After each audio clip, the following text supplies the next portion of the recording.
I'd like to call to order this meeting of the Edgewood Planning and Zoning Commission. It's 6:30 p.m. on April 23rd. We'll start with roll call. Commissioner Lee, Present. Commissioner Fox. Present.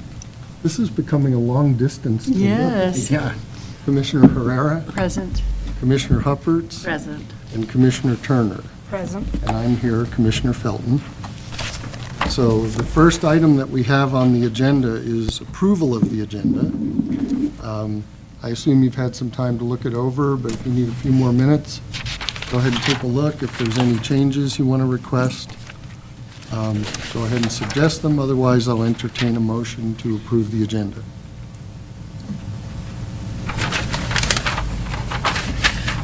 I move we approve the agenda. All right, we have a motion to approve. Is there a second? Oh, second. All right, motion and a second. All in favor, say aye. The next item, item 3, is approval of the minutes, the draft Planning and Zoning Commission meeting minutes for April 9th. Take a final look through those, and the same thing. Unless there are changes to make, I'll entertain a motion to go ahead and accept them.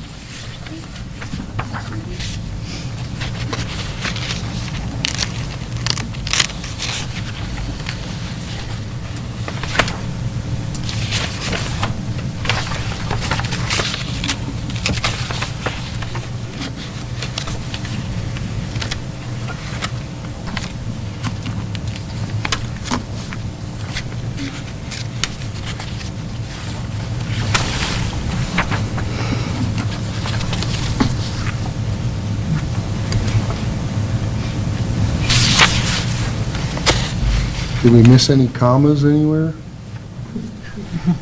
No? That's good.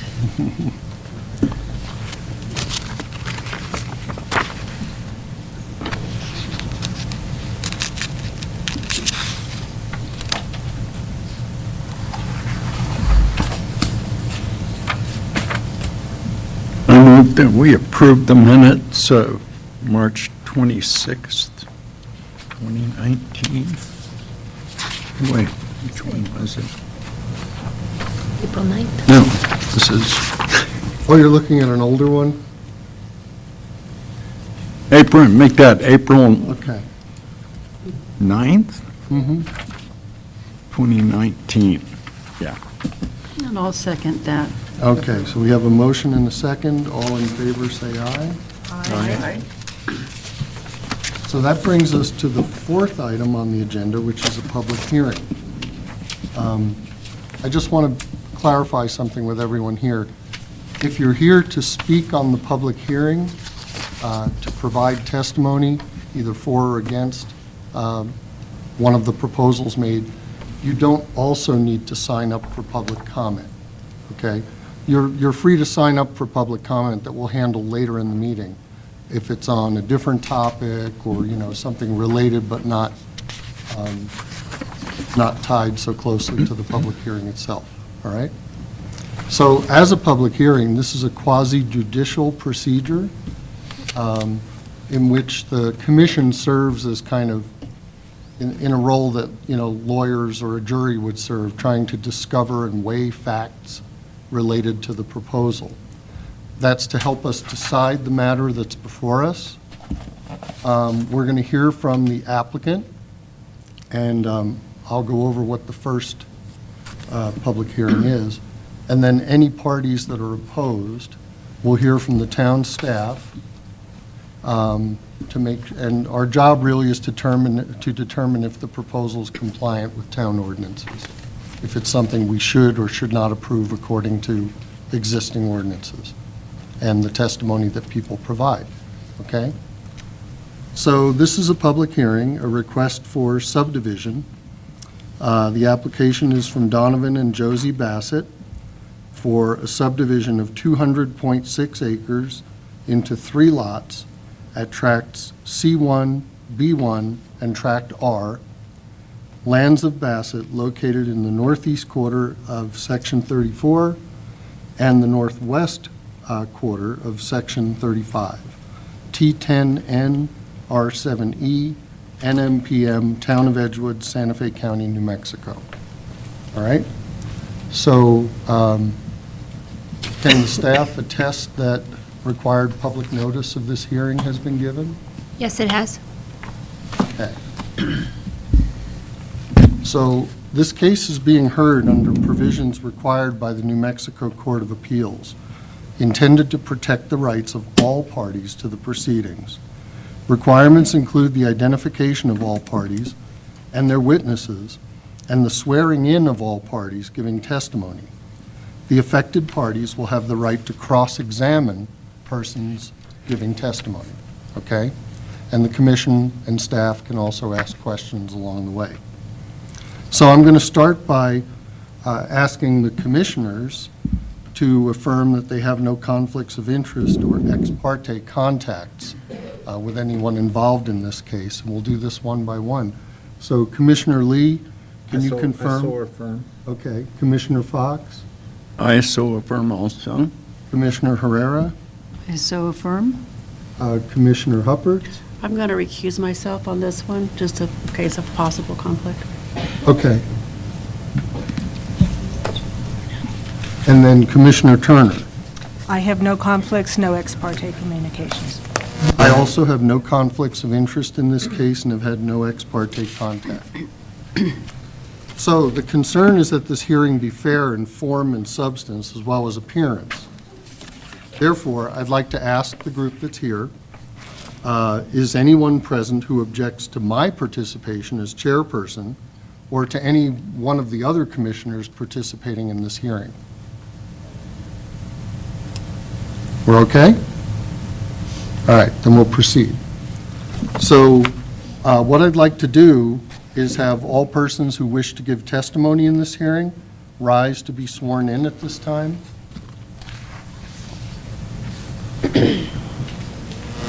So if each of you would state your name. Do you solemnly swear or affirm that the responses given and statements made in this hearing before the Planning and Zoning Commission will be the whole truth and nothing but the truth? If so, answer, I do. I do. Okay.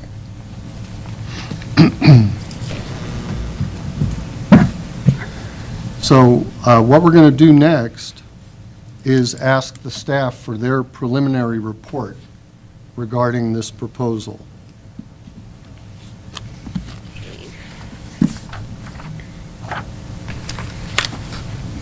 So all 3 proposed lots will be accessed from existing driveways off of Route 66 and Sanford Road. Dry utilities are present on Tract R1 and Tract R3. Easements, Tract R1 not shown on the proposed plat. Tract R2 has a 50-foot access and utility easement. Tract R3 has a 25-foot utility easement and a 10-foot utility easement. Tract R1 has an office and scale. Tract R2 and R3 have no structures. Zoning of the parent piece is SU and AG special use and agriculture. Zoning will remain the same with this subdivision. Okay. The Technical Advisory Committee met on March 26th. In attendance was myself, Michelle Schmidt, Norton Hinninger, Renee Nix, and Tim Oden. The committee found no issues with the proposed subdivision. I had some abutters call with concerns that this was a zone change. You know, I let them know that it was a subdivision. They didn't have a problem with the subdivision, the people that I spoke to. And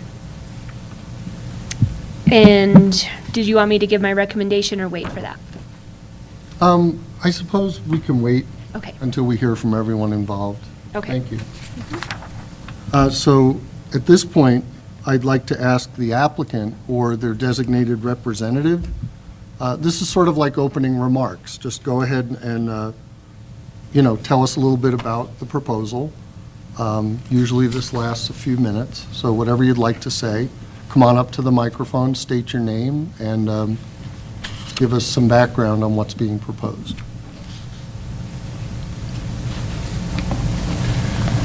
Good evening, Mr. Chairman, members of the commission and staff. My name is Tim Oden. I'm president and general manager of Oden & Associates. Oden & Associates is the authorized agent for the applicant in this matter before you tonight.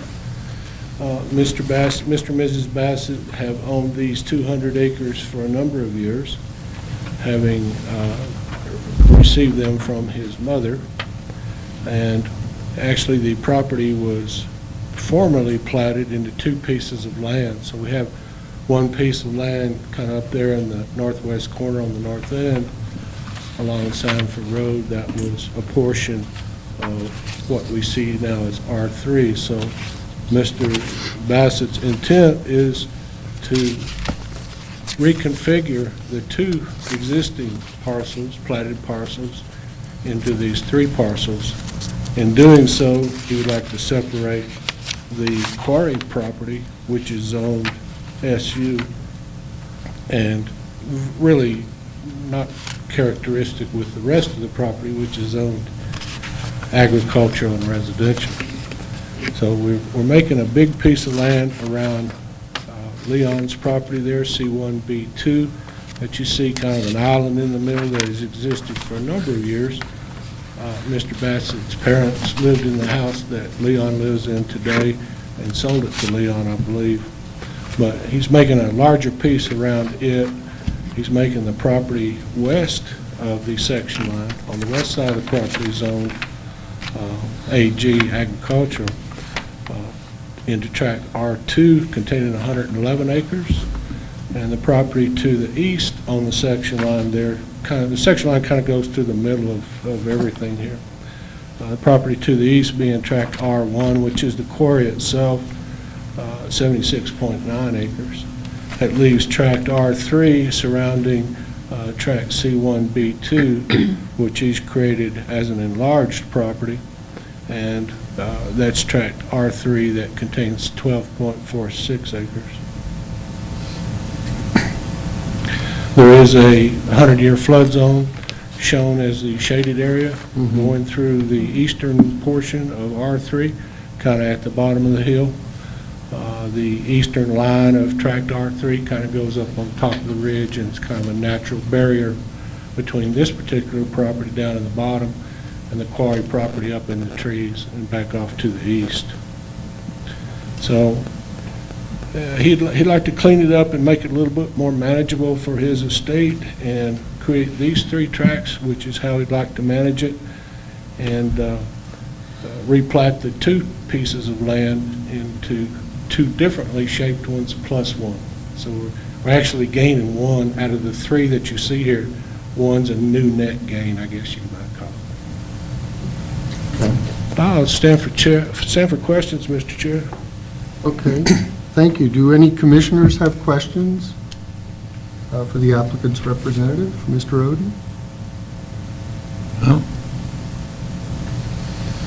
Just clarify one thing for me. The staff had said that this is not a zoning change, so this R2 designation and the R1 designation in these areas?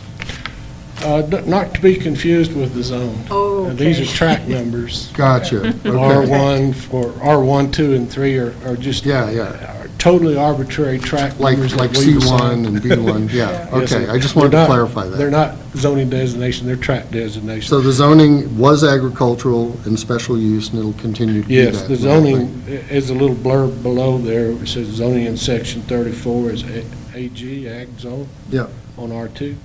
R1, there's a zoning designation there is SU on the east side of the section line. Staff and I talked about,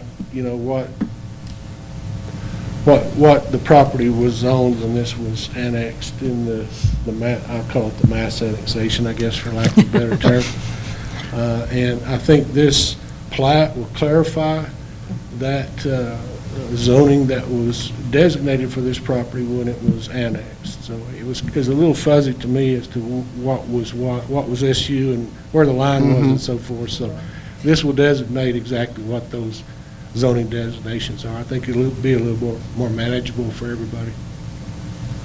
Mr. Chairman? yes, Commissioner Turner. Mr. Oden, I'd like to Yes, ma'am. clarify something about this tract called out as R3. So the zoning on that tract, is this going to be a tract with 2 zonings, 2 different zone categories? Or, because it looks like it's straddling the line. That's why there's a lengthy description of ag on the east in section 34, Okay. and R1 being SU in the section line, so that section line kind of divides the two of them between there. Let's see, I'm not sure what we've got zoned for R3. I don't know if that's staff, do you, Tanya, do you know? On the zoning for R3, Yeah, as it stands now, it would be split Okay. unless they came in with a zone change. I mean, it would make sense to come in with a zone change. At some point. Although I believe the ordinance does allow for lots to have dual zoning. Mm-hmm. There It is does. precedent for that. Yeah. I just wanted to clarify, not a problem. Okay.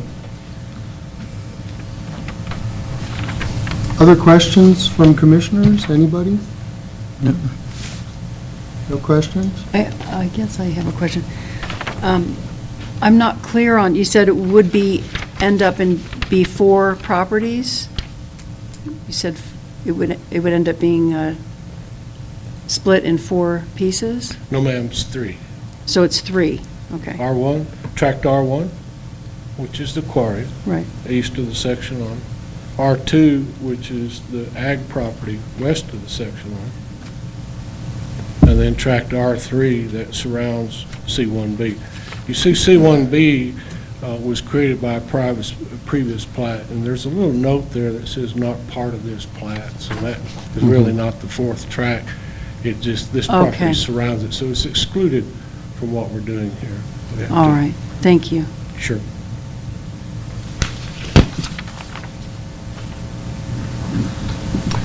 Mr. Chairman? Yes, Commissioner Turner. May I ask a question of staff about the previous plat? Ms. Mortensen, I noticed on the previous plat that Santa Fe, I believe it was Santa Fe County, had put a note about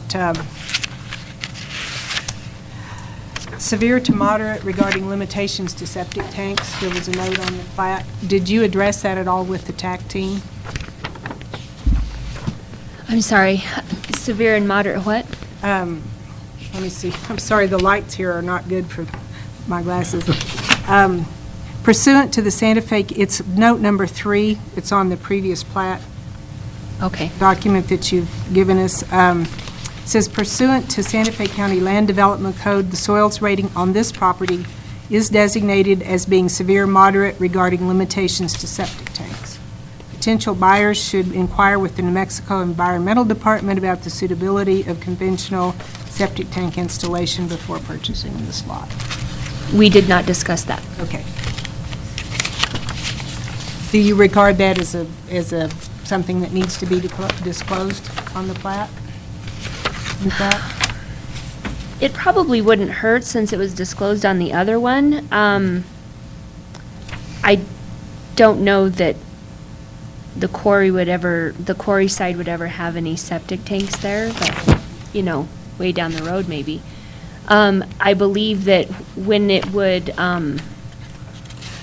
it might need to be, actually, Mr. Oden, it may be need to disclosed just for way down the future line. My concern was more with the other side. The other side, yeah. Right. Yeah, For a future thing, just to have disclosure. right. It's not a deal killer, but I just, What is the date, excuse me, Ms. Turner, what is the date of that plat that you referred to in It Santa Fe looks like County? 1996 is where your official seal is on. 1996. Santa Fe County does not require that note on current plats. That was a kind of an interim note that they were putting on plats, just as a buyer beware type of thing.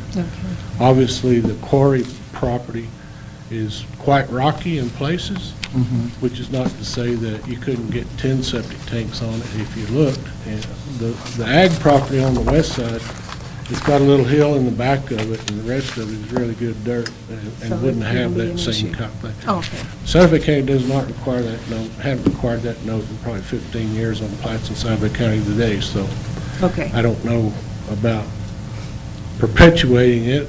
It's self-evident. Any purchaser that would potentially buy a piece of land out here and apply for a septic tank permit is going to have to go through that procedure Exactly. to meet compliance with, and get it septic tank permitted today. Well, thank you for adding to our knowledge base on that. Without complicating which parts of this property that note would apply to and Right. which doesn't, Right. is the problem. Okay, any other questions, commissioners, for either the applicant's representative, for Mr. Oden, or for staff? If not, then what we'll do is see if anyone who is sworn tonight would like to ask Mr. Oden any questions. You have an opportunity to sort of cross-examine before we hear in detail from any opponents, but do you have a question for Mr. Oden while he's up at the podium? Anyone? No? Okay. Thank you, Mr. Oden. Thank you, sir. So what we'll go to next is anyone who may be opposed to this proposal, who has been sworn, to come on up to the podium and, state whatever opposition you may have, and then stand for questions also from the commission on your opposition to the matter. Anyone? Yes. Can you state your name, sir? Leon Richter. Thank you, Mr. Richter. Thanks for your time, staff, council members, and people that showed up. I don't oppose to subdividing. Mr. and Mrs. Bassett have that right, but it needs to be done properly. I just want to go back, if we can, just a little bit. I believe Ms. Mortensen said there was no dwellings on, let's see here, R3? Track R3, is that correct? R3 is that tract at the far north Yeah, end? that's right up by our I said residence. Right they up have against no the highway. structures. Tract R2 and R3 have no structures, is what I said. Oh, track R2 and R3 have no structures? Okay. Because track R3 does have a structure. I apologize. Okay, thank you. And then on the flood zone, he has it marked there, address 2042. That's not the proper address. In your estimation, what is the proper address? Whatever the address is for the new Mr. Bassett, 2068. The shaded area where it says the flood zone? Right.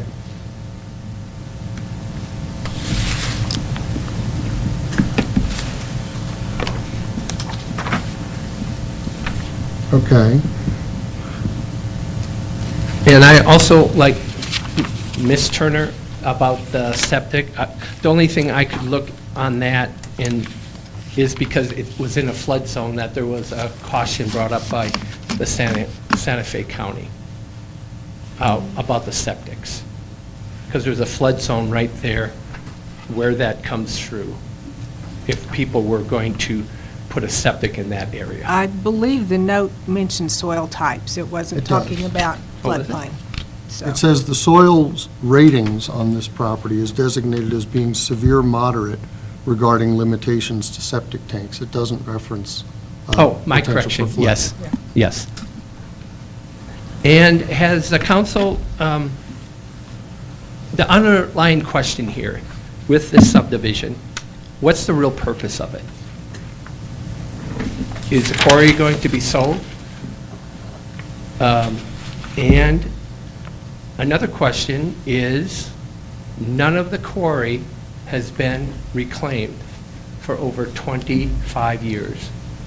And that was on record at Santa Fe County Commission meeting by the owner. So why are we going ahead with a subdivision that hasn't been reclaimed, any part of the quarry part of it? That's a question I have. That's all I have. That's all? Okay. If I may, I would ask Ms. Mortensen to kind of weigh in on this one, that the technicalities of it, that someone at the point that they choose to subdivide their property it's really not incumbent on them to state what their plan is to develop it, that they have any intent to sell it or to not sell it. That's a separate process.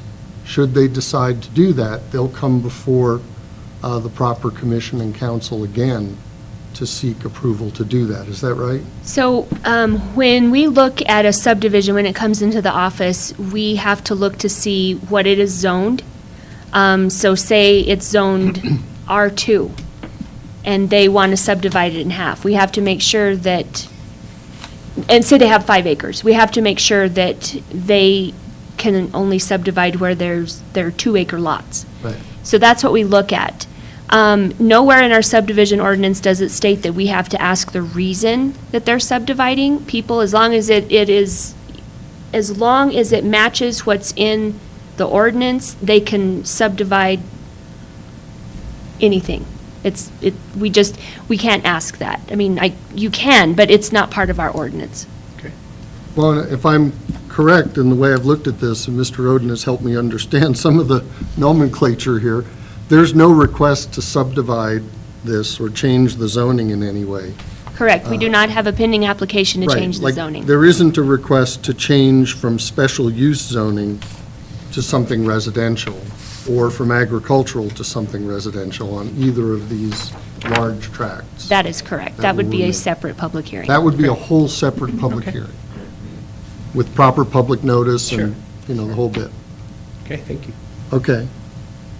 Anything else? Commissioners, do you have questions for Mr. Richter or staff? All right, thank you, Mr. Richter.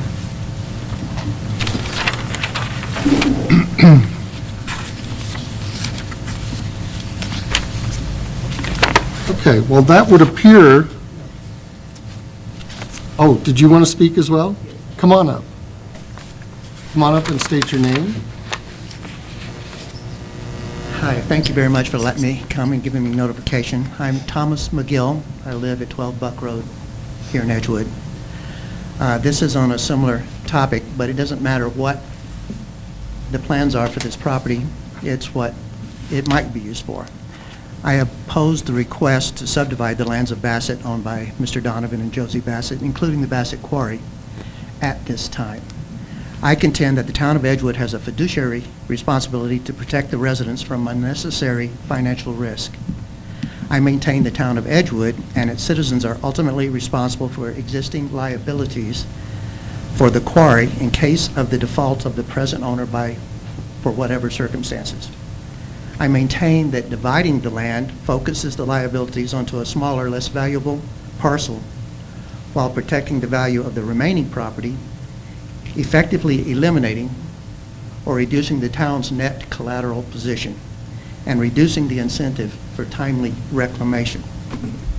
With this land division, it becomes more likely that the town of Edgewood is going to be the eventual responsible agent for the reclamation of this property as a partner, an enforcer, or even owner. I wonder how this action might affect the operating permit, for example. I'm concerned that any development around the open face of the quarry will increase nuisance complaints and property damage. I am concerned that it will make eventual reclamation much more difficult and expensive. I think it exposes greater trespass access to the site, increasing safety risk and liabilities. I own land along the southern property line. I have for almost 40 years. I have benefited financially from and enjoyed association with the previous owner-operators. Well-run quarries are assets to their community, but giant headaches if not also well-managed at the end of their useful lives, judging from the national experience with depleted quarries. The quarry is functionally depleted according to previous operators. It has minimal extractable amount of aggregate product, which will probably allow the current owner-operators to maintain a status of suspended operations for a limited period. As I understand it, they're compelled to remediate the quarry to some degree for safety, fences, locks, and 3-foot berms at the high wall face, possibly knocking down the high walls above 30 feet, depending on the interpretation of the appropriate State Mining Authority. Lafarge, a former operator, appears to have knocked down their walls when they left. Final reclamation should have been started as areas of the quarry were depleted and abandoned, or as ownership and operation of the enterprise changed hands several times in the past. The cost of reparations to meet the austere requirements of the Environmental Protection Agency with respect to an abandoned quarry, when attempted by a local government, can be quite high. I estimate the cost easily in the millions. It could be considerably less, I think, to a professional owner-operator in concert with normal production. At some point, it will be an abandoned operation. Complete reclamation will inevitably be compelled. Maximum grades will be defined.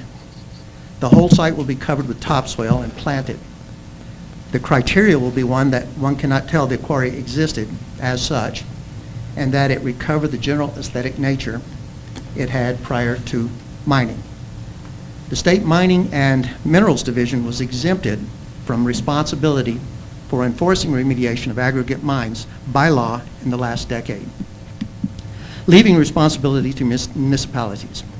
Absent action by the owner, the reclamation may devolve to the town for enforcement. I was informed by the State Mining and Minerals. Initiated possibly by a citizen-initiated lawsuit as specifically provided for by the law and joined by the state in this case. Or it will be triggered by a tragedy or community action or the withdrawal of the operating permit. The state will probably voluntarily enforce it sometime down the line after years have passed if the EPA doesn't. Therefore, I think it's prudent to initiate the reclamation before further development takes place. Thank you very much. I stand for questions. Questions, commissioners? For Mr. McGill? Also, the applicant is free to cross-examine this person as well, just as we offered opponents to cross-examine you. If you have questions for Mr. McGill, you can go ahead and ask them. I actually told you to ask about Mr. Richter as well. Well, go ahead and You do have that right. you do have that right. Go ahead and ask those as well. My mistake. Mr. McGill, are you aware of, or have you ever seen the reclamation plan on file in Santa Fe County with this quarry? I have, yes. You have? So you're familiar with at what point it starts and stops? I've read, I've looked at it, but I'm not, it's been a number of years. Okay. That's all the questions I have this. Okay. While you're standing, do you have a question for Mr. Richter as well? I do. I didn't understand Mr. Richter's comment about staff said there weren't any structures, but he said there were some structures, and I'm not sure which tract he was talking about. Mr. Richter, could you please approach the podium too, so well, we want to get you on the microphone too, so that it's... R3, tract R3, there's a well house on there. Is there not? Right here? Yes, there is. And I don't see that. You don't see it there? Okay. Is there? Unless you, I'm There looking at there is a well on R3, yes. a well house. A well, I assume there's a well inside there. I didn't open it. Well, it's outside, but that's the pump house. Yeah, Okay. but there is a structure right there at that little cutout. Okay. And I didn't see it. Yes. I was told there wasn't, but she corrected me. Okay. Is that right? Is a well house a structure, I guess? My question is? How, I mean, is it a building? Yes. It is a frame building, yes. Is it- 8 by 8 or something? Oh, 8 by 8? Yes, ma'am. It's a well house. Okay, Yeah, so it's a utility structure. Structure. okay. I don't know what you call it. I think the I don't know ordinance if calls it a I don't know utility. what your definitions are for structure, if that's something occupied by a person or animal or, We would call it a utility structure, which differentiates it from a residential structure. stand corrected, thank you. And you said that the address is wrong? Right on here.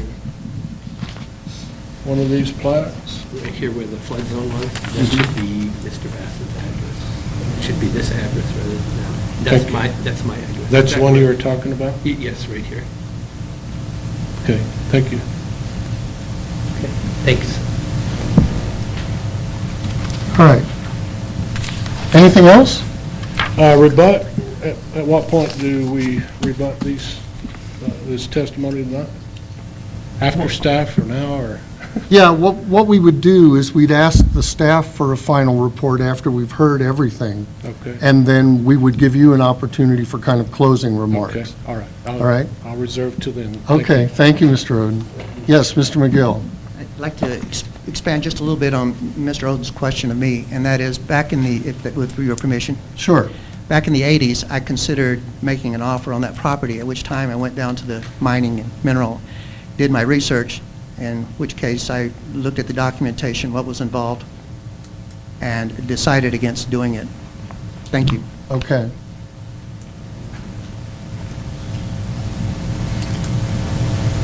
So, Commissioners, do you have questions for any of the opponents who have presented? I don't think we've asked a whole lot of them. No. We've asked Mr. Oden a number of questions. Staff, do you have any? I do not. Okay. Mr. Chairman? Yes. Mr. McGill, could I ask you another question? And if you'd come up, it helps them do minutes if you're Yeah. at the microphone. Yes, thank Thank you. What statute do you cite for the potential liability of the town for being responsible for the reclamation? I don't cite a statute, I do not know that. Okay.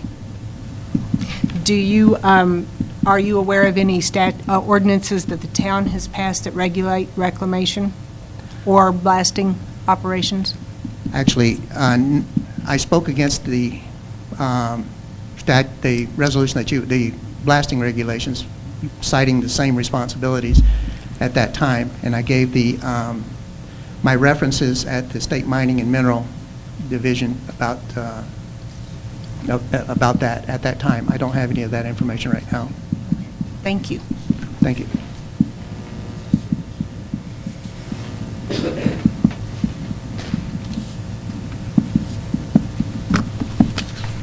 Okay.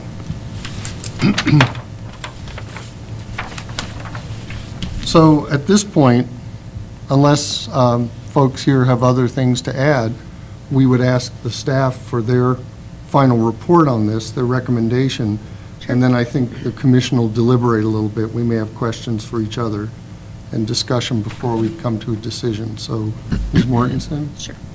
This proposed subdivision meets all requirements for preliminary and final plat as stated in the Town of Edgewood Subdivision Ordinance 2017.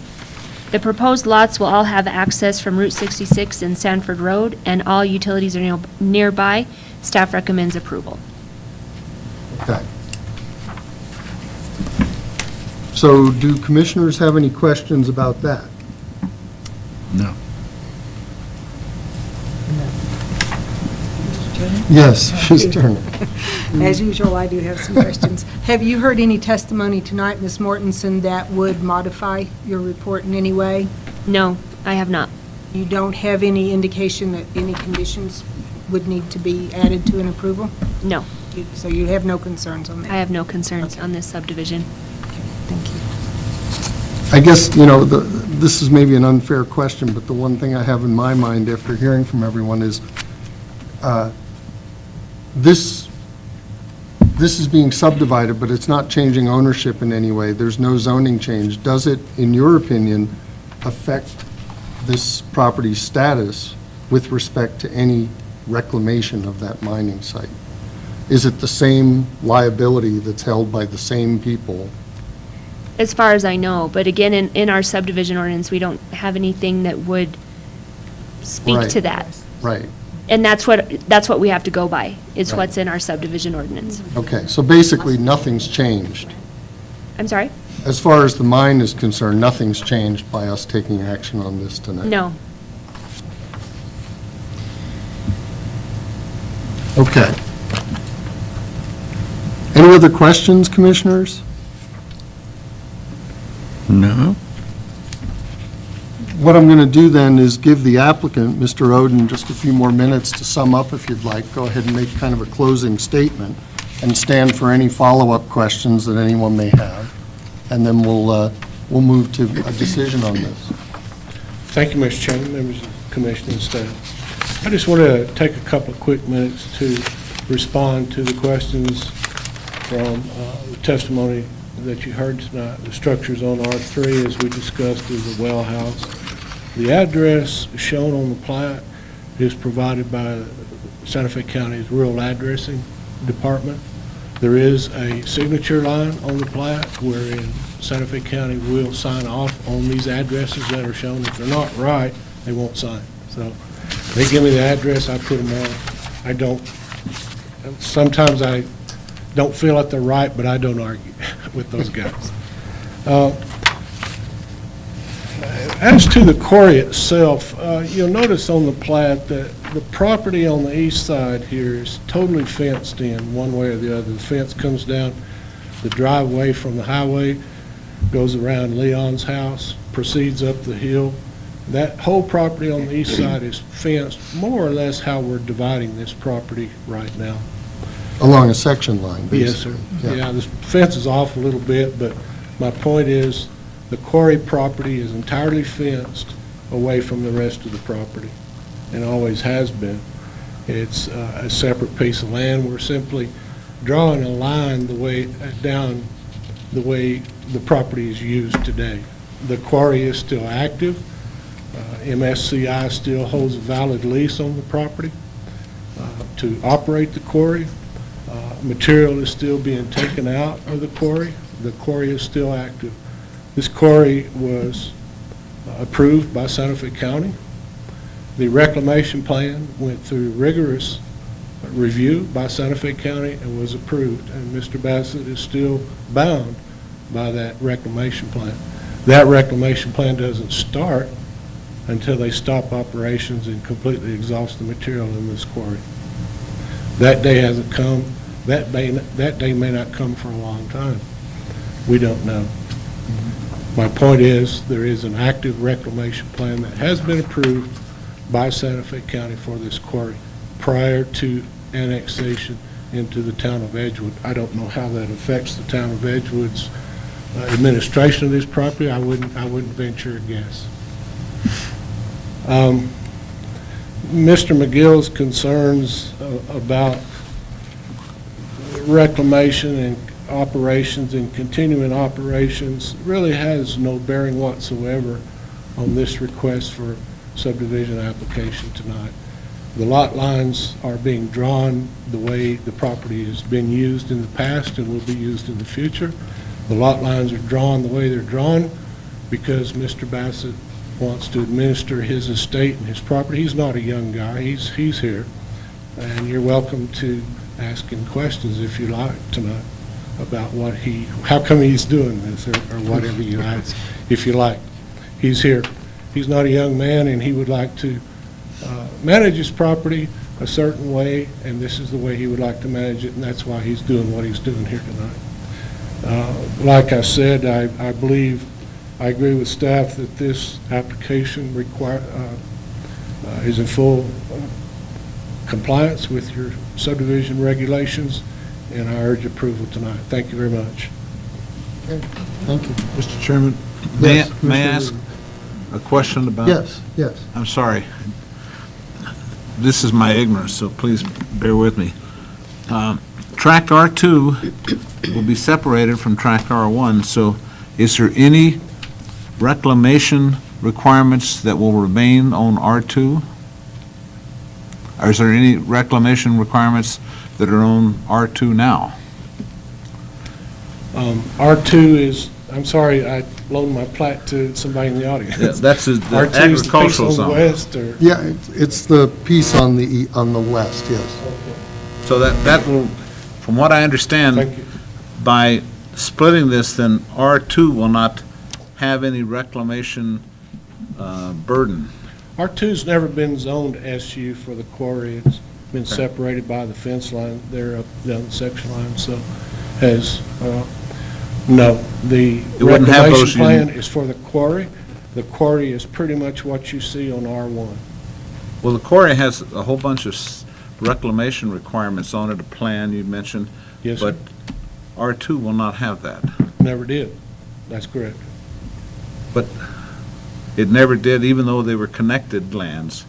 That's right. It was one big piece of land with two different separate uses and zoning designations. Even though there wasn't a property line there, it had split zoning on it. Okay, Yes, sir.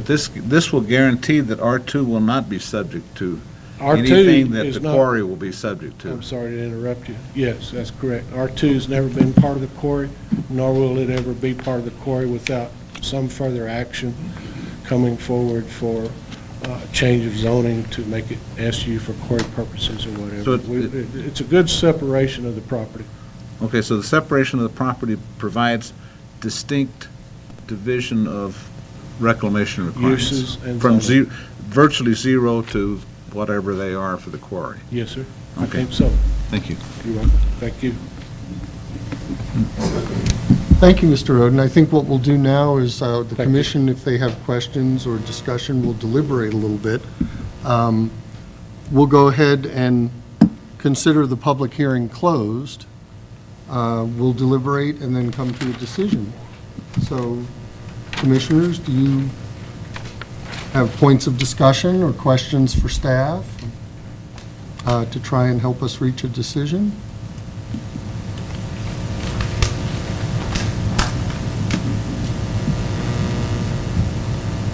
I don't see a lot of change that would happen except the separating of R1 and R2.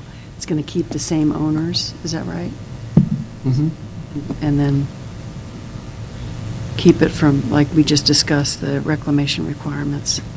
Right. And I found Commissioner Lee's question very helpful, too, in that with Mr. Oden's response, basically what it does is put a hard line down through what was previously a dual-zoned piece of property. Yeah. It's, it honors the fence that's there and kind of draws a line between what is special use and what is agricultural. That distinction was always there, but I think it may actually help to clarify that. Yes. Anything else, Commissioners? Nothing. Otherwise, I think what I'll do is entertain a motion to approve or disapprove this request, and then we'll go to with a second, we'll go to a roll call vote.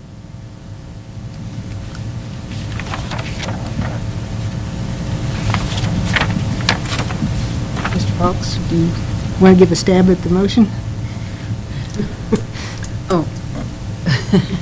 I'm not exactly sure what the motion Would be to either approve or disapprove, or approve with conditions if there's been any discussion of the need for them, which I don't think applies in this hearing. Okay, I make a motion that either approve or disapprove of this proposal. And if there is no more discussion Right. on it. And I'll second that. Well, I don't understand the motion. Was it a motion to go ahead and approve or to deny the request? Oh, Clarify for me, please. I thought we No, no. were then going to have like a vote on it. but- Yeah, but we need a motion we have to vote on a motion. On a It has to be a particular clear motion. motion to either approve or deny. Okay, I make a motion that we approve this proposal. If there's no more discussion on it. Excellent, thank you. Is there a second? And so I second that motion. Okay, we have a motion and a second. I guess let's go ahead to a roll call vote on this. Commissioner Lee?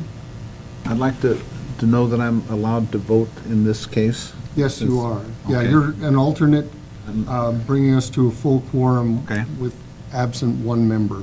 I vote to approve the motion. Okay, Commissioner Fox?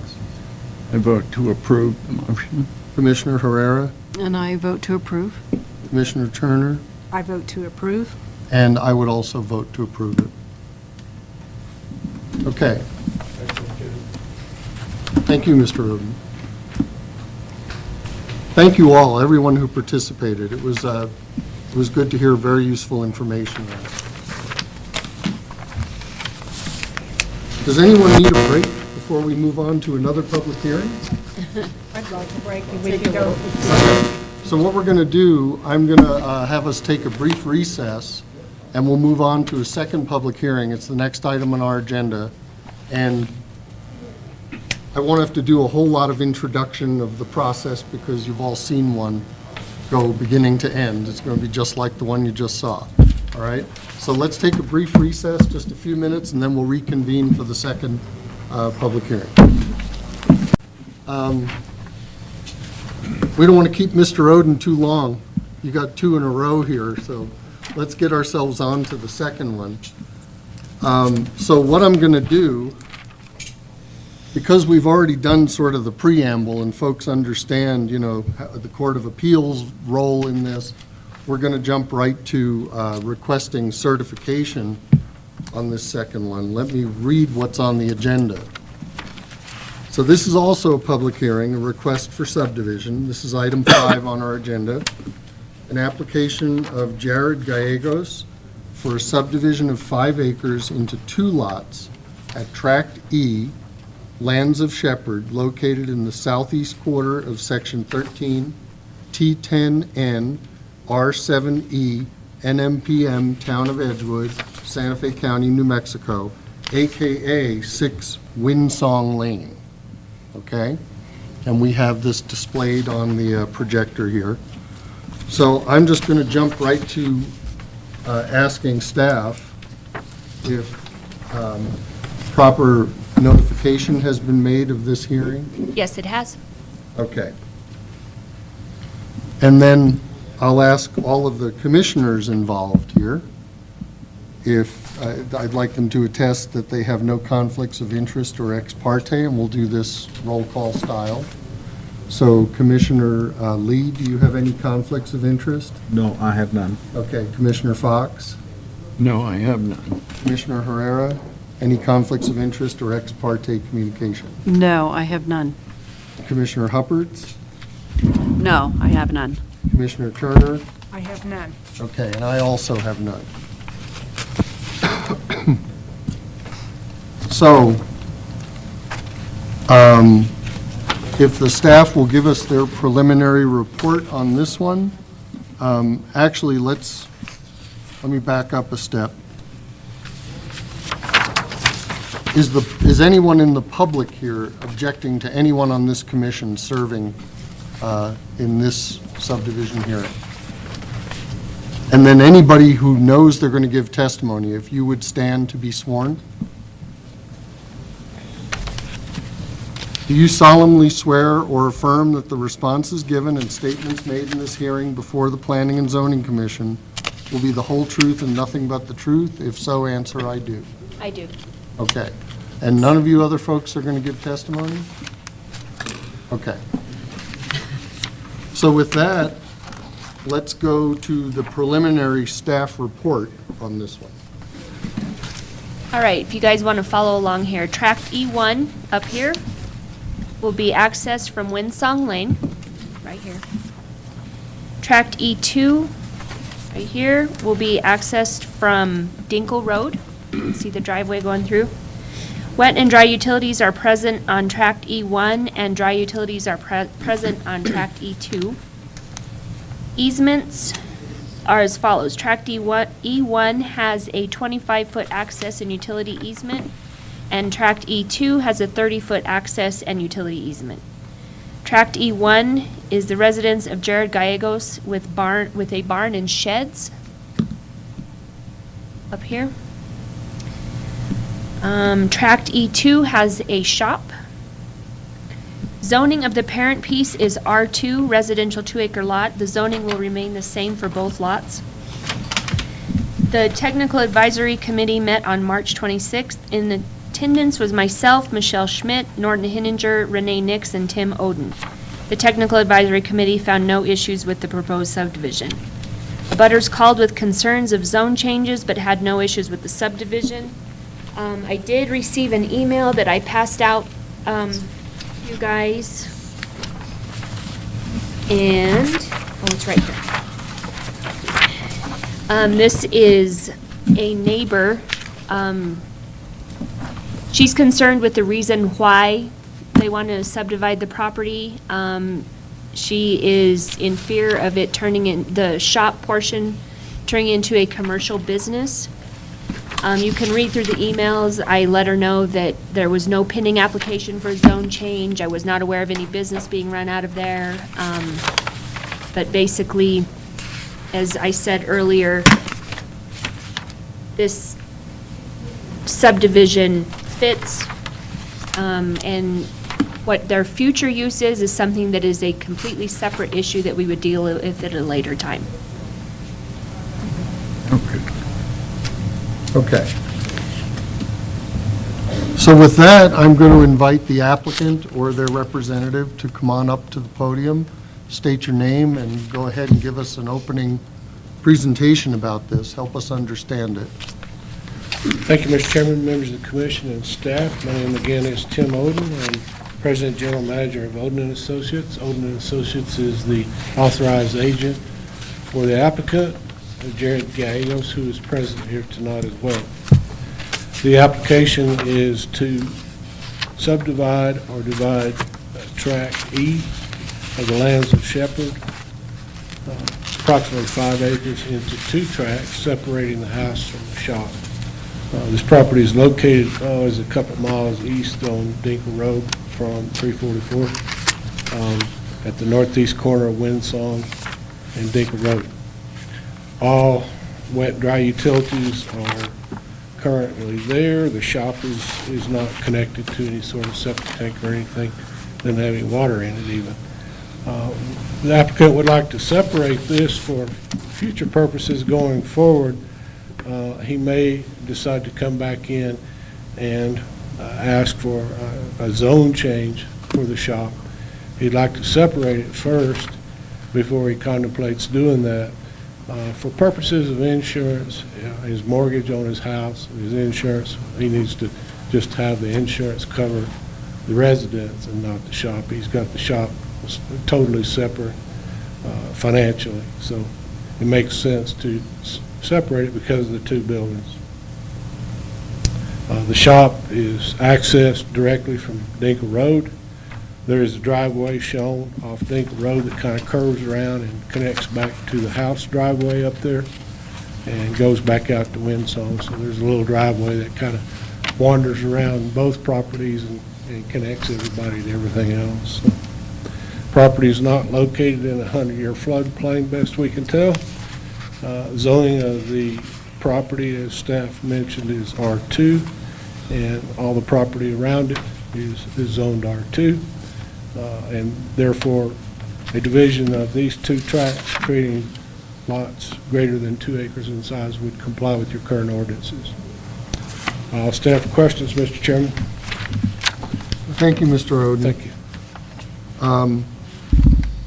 Commissioners, any questions for Mr. Oden? Yeah, I have a question. Yes, Commissioner Fox.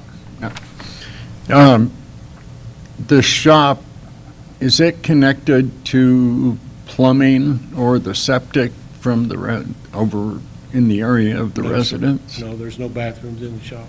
And so it's just dry and, Yes, sir. There's no water or sewer connections on the shop. okay. You see on the plat that it is connected to dry utilities in front there on Dinkle Road. The underground electric comes in from Dinkle, and the gas line comes in from Dinkle. Oh, That's the only utilities that are in the shop at this point. Okay. I believe the shop, and staff can correct me if I'm wrong, but I believe the town of Edgewood permitted this building fairly recently.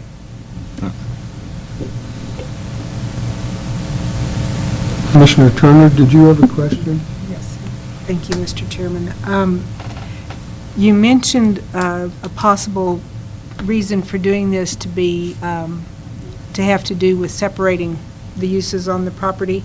And if you could educate me, please, I'm generally familiar with the deeds of trust, but I was wondering if the lien holder on this property needs to be notified of actions of this sort?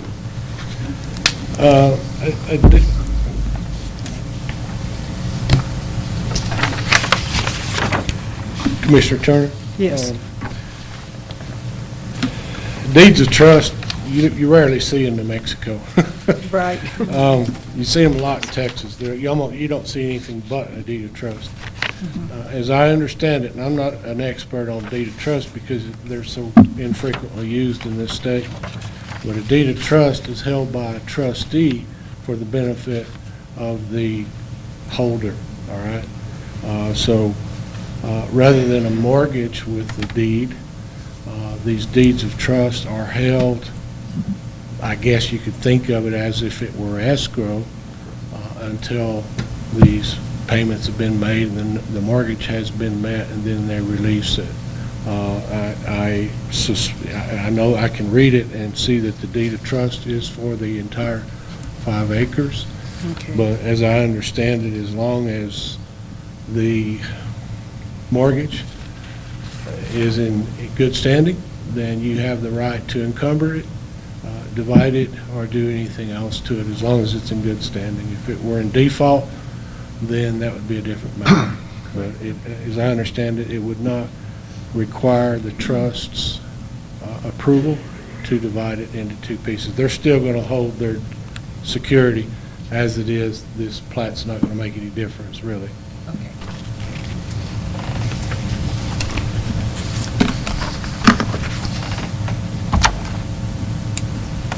Other questions?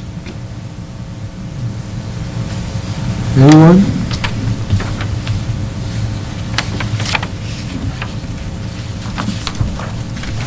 I guess I have one, and I hope it's within my right to ask. The shop is substantial compared to the residence here.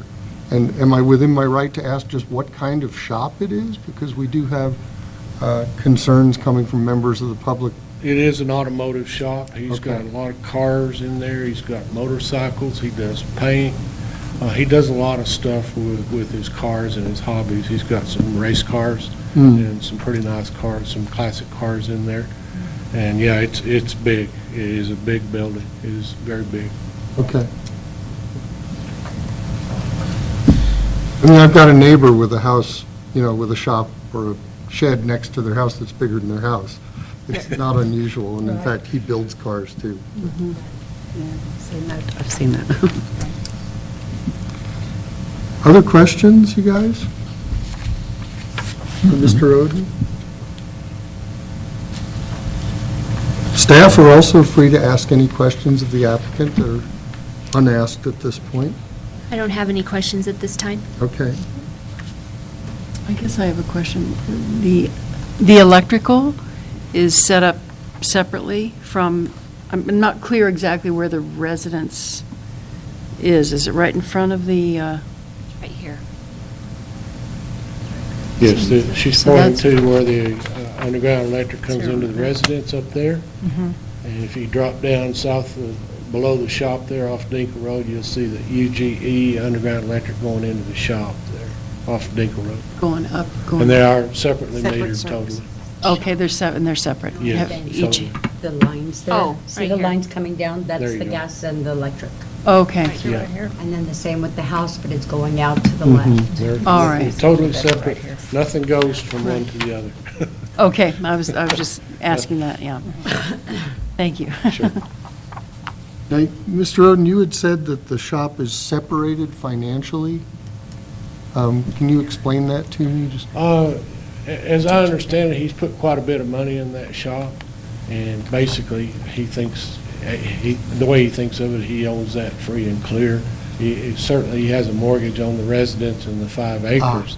Okay, But separating this, if you would allow him to refinance the house in 2 acres. if you I would, see. And finance the shop, pull his cash out of there separately with 2 separate mortgages if he wanted to.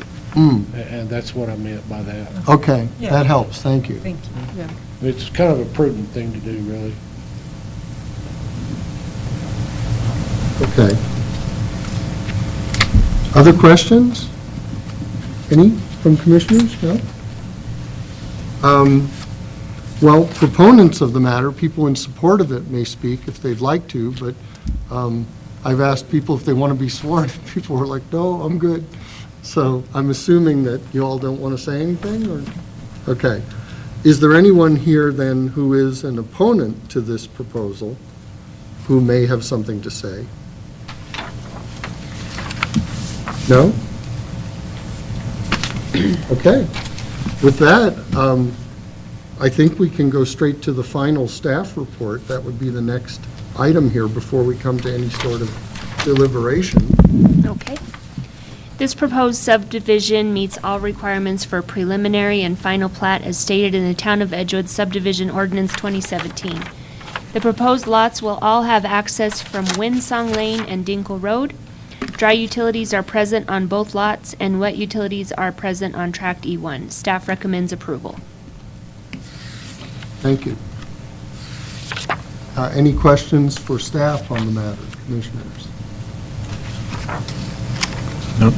In response, I would ask one, in response to the email that you received, any additional concerns relating to whatever it would be, commercial activity or, not, the property not properly maintained, that would be a whole separate matter to be addressed.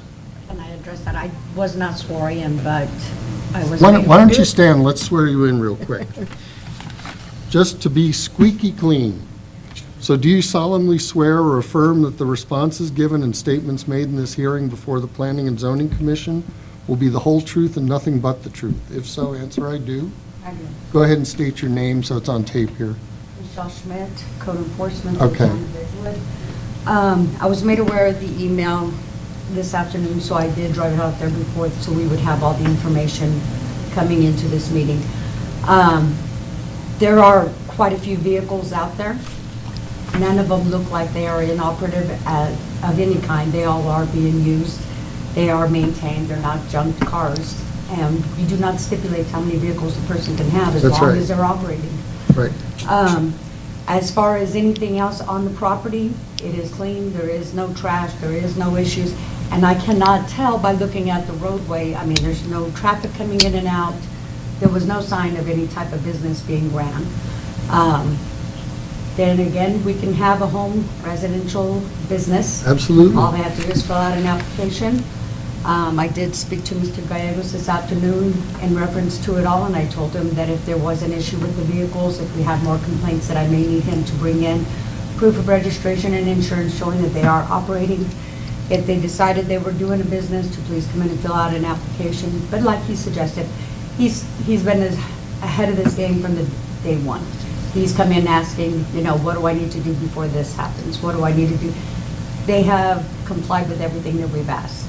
So I have no reason to believe that they're trying to hide a business out there. Right. It's ridiculous. But I found no issues, and I will be citing no citations for them, so. I'm curious about Windsong Lane, too. It's a private road? Yes. Do you know if it has covenants in place or a road maintenance agreement of some kind? Is it one that's adopted by the Town of Edgewood for maintenance? No, It is not. it is not. And I'm Right, so- assuming there isn't one adopted in because it's pretty bad. Yeah, It's pretty bad. it's a pretty bad road, I yeah. almost got stuck. I couldn't stop on the Oh, road my. driving by. I had to keep on going.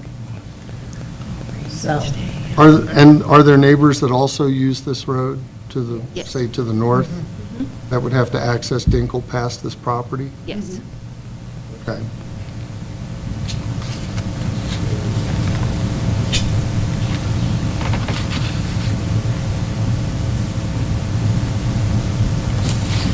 Anybody else have questions?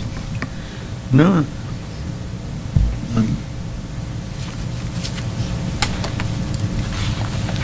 Well, in that case,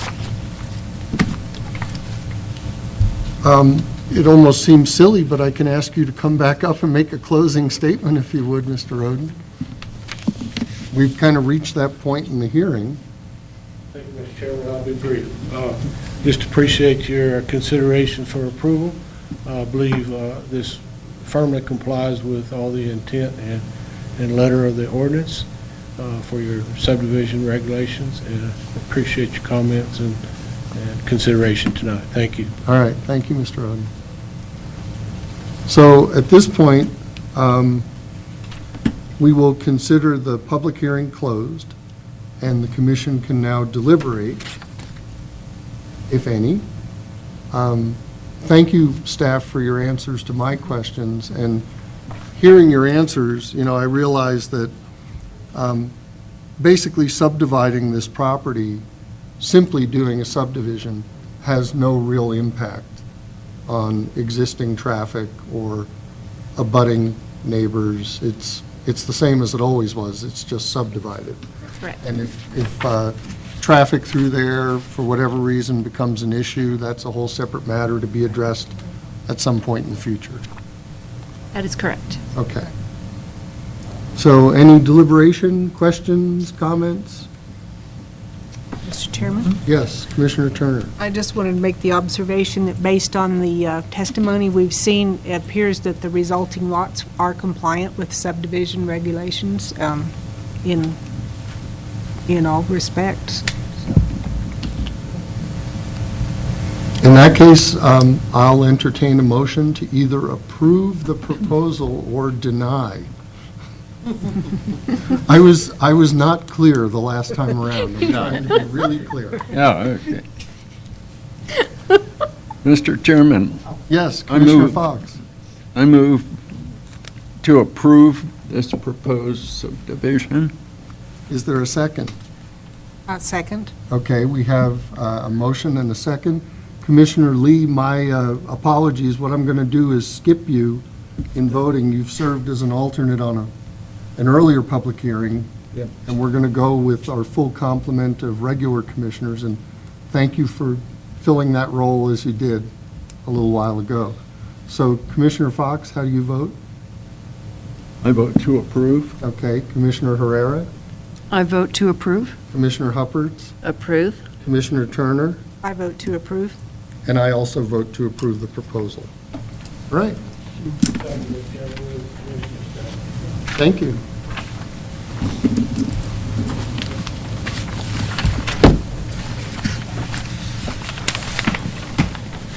So we're going to move along to the next item on our agenda.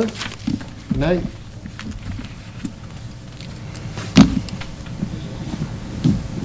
The next item is a discussion item, item 6, the industrial zone.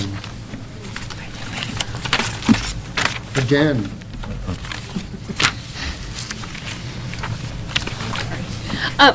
Just watched all those people file into our office, and I'm like, Do you have to go police your office? just go see if they need anything. Did they find leftover pizza or something?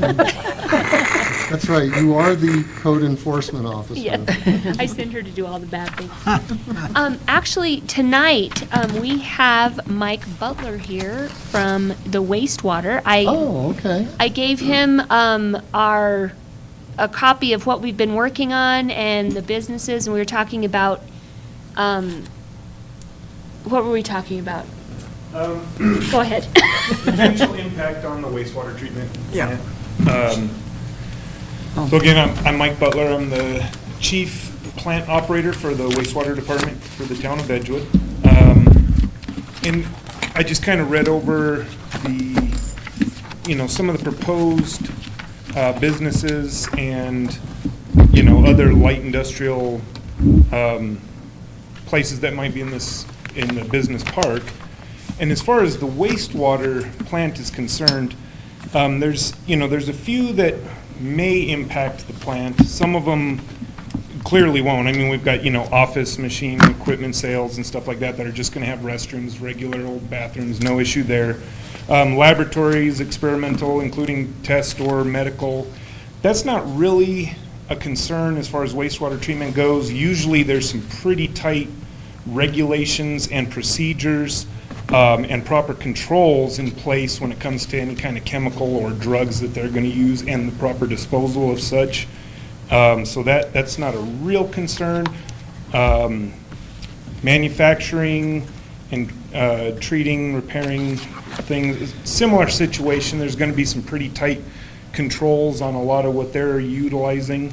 The two that would concern me the most and the wastewater the most would be automobile repair. You always have the potential of them dumping something down the drain, a paint, Degreaser or something, exactly, yeah. something that's Right. going to damage the plant. Now, again, it's going to have to be a pretty large amount to actually impact the plant. And then the biggest one would be distilleries and breweries. So depending on scale, that would be something that could very potentially impact the wastewater treatment We plant. use a lot of water, huh? Okay. And really, what we did when the EnviroClean came out here and wanted to open up shop is, I just kind of went out there, met with them individually, and kind of went through the entire process and just looked at what could potentially be dumped down the drain. And in any of these situations, I think it would have to be a similar type of a situation. As far as like distilleries and breweries, a little microbrew is not going to be a big deal, but when you Right. start looking at something large, like a Bosque Brewing or something like that, you can see a BOD spike, which is the measure of the waste coming into the plant, 10 times or even 100 times what the plant's designed to handle. So it's not necessarily the quality of what's coming in, but the quantity of it? It can be both, And actually. You can see huge spikes in the quantity, but you've also got the quality coming in. You can have solids, you can have pH changes, which really affects wastewater treatment. And it depends on what they're doing on a certain day. It would be, if they're bottling or if they're brewing or if they're pouring bad beer down the drain or whatever the case may be. And in a situation like that, there's other measures that can, be taken. Obviously, pre-treatment being one, which is expensive and kind of costly. But one interesting solution that I found was a lot of their waste makes very good fertilizer. So what a lot of municipalities are doing is actually trucking it off to local farms, because all of the, the hops, the barley, all that stuff does great for their their crops. So that would be one potential, something we could look at as, dependent on size of the brewery, something like that. So So you're saying then that you would want on automobile repairing and the distilleries and breweries, you would want to be part of the development review process for Absolutely. those? So Tanya, do you think then that those would definitely stay in the conditional use category? Absolutely, yes. What I've been thinking of with this is that to be inviting as possible, I'd like to have as many permissive uses. I mean, if we're going to entertain it, I'd like as many permissive uses as is reasonable and consistent with good, review of wastewater, traffic issues, whatever. Right. Okay. Would you be on even permissive uses, at least running this by, Mike, to see if there were any concerns? that Sure, popped yeah. up? Sure. Not necessarily involving a conditional hearing, but at least give Yeah. them a heads up of what's Absolutely, coming. yeah, I think that would be a good idea. I mean, even like what we did before when EnviroClean came in, right away, we're like, wait, before we issue a business license, let's have these guys look at what chemicals they're using, and Right. so, yeah, that's a practice that we already do, so we would definitely continue it in the industrial zone. yes, sir. Do you think this ordinance needs to mention review by a technical team from the town? Absolutely. Yes. That's Yeah. just what I was going to say. Yeah. Yes. Do you have the capability, a technical it's in team, there. You to should still have the review timetable these on different activities? Or do we need to develop that capability as we go through this industrial? It would depend on the scope and size of what exactly they're using.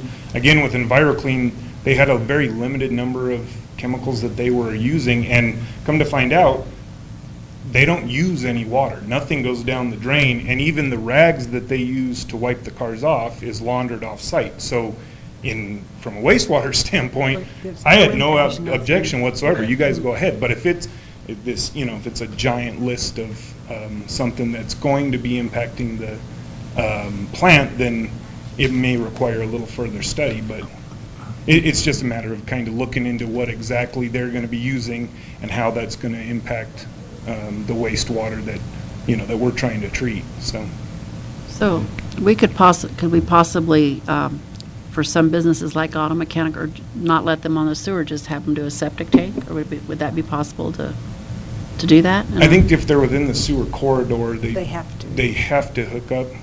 But there's, I mean, if we don't want them to, though, because of yeah, reasons, you know? I mean, it's not really reinventing the wheel. It's, there's a lot of municipalities that do have auto mechanic shops and stuff. And usually they're pretty good. Like I said, as long as they're in compliance and following regulations and not dumping hazardous chemicals down the drain, then there's no problem there. It's just if, they all of a sudden decide they need to dump a 55-gallon drum of some kind of cleanser down the drain, then we could see a potential issue. And even then, it would have to be a large quantity. It's not going to be a 5-gallon bucket. I mean, it's, 55-gallon drum might not even create an issue, so. Yeah, it sounds like maybe repeated issues like that, like if you Yes. do that once a week. Yeah, you know, exactly. Then you're really going to suffer. Right. Yes, Commissioner Lee. From the central business district, there's at least 2 auto repair facilities. There's the Jaramillo, and then there's the, I can't remember the other one. Undercar? Under your car. Another Yeah. one, there's 3. And there's probably more, yeah. That's, There's a third one. Ford dealer. and you're not having any trouble with those now? Have you coordinated with those people specifically vis-à-vis the wastewater plant? To an extent, I don't believe any of them are on the wastewater treatment plant as it, Is Rich Ford part of the? no, they are They're on the not. septic tank. Okay. So, and I'm pretty sure Undercar is, and I know Jaramillo is, so I don't think we have any of those. Okay. But, we do have Walmart on the septic, or, I'm sorry, on the wastewater treatment Yeah, they do. collection system. And the problem we have with them is twice a year, they go in and clean their bathrooms top to bottom with, some pretty aggressive disinfectants. And we see it at the plant, but we're able to handle it. So, I mean, we're seeing large quantities coming out of there. So again, it would have to be a pretty substantial quantity. Again, my biggest concern is really the distilleries and breweries. And then even still, it would have to be a rather large operation to be very detrimental. But I think your point's well taken. As we start grooming people to come here, or businesses to come here, that's got to be a big first thing we do, Yes. Yeah. if they're going to tie into your plant. Yeah. Right. Because it sounds like without that, they could kind of mess it up a little bit. Breweries are notorious for wreaking havoc on wastewater treatment facilities That's good information. in large-scale production. Thank you.